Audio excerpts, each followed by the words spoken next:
Donc,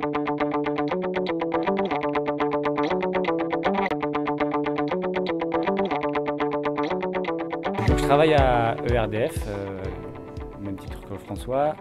Donc la transition se fait plutôt bien avec ce qu'il y a dit avant, puisque je travaille sur ce qu'on appelle l'évolution du marché de l'énergie, qui est principalement piloté en France par RTE.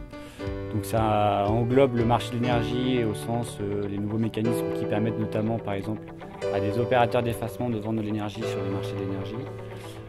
Ça englobe aussi les mécanismes d'équilibrage, donc le mécanisme d'ajustement, les services systèmes qui sont régis par RTE pour équilibrer l'offre et la demande en France.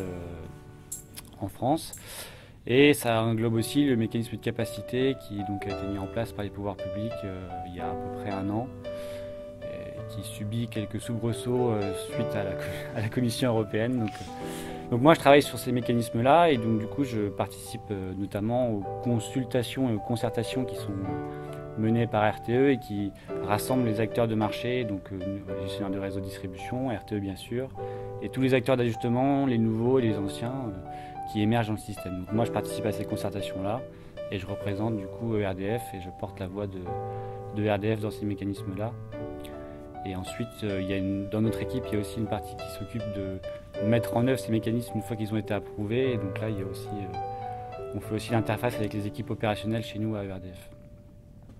Donc c'est des sujets qui sont très intéressants, qui sont très nouveaux, un peu compliqués parfois.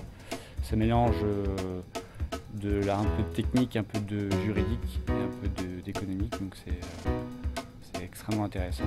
Il y a heureusement ou malheureusement un lien fort avec le monde politique, donc du coup des fois on ne maîtrise pas tout. Mais bon, c'est ça qui fait la richesse de ces sujets-là aussi. Donc, moi ça fait 3 ans et du coup je m'éclate.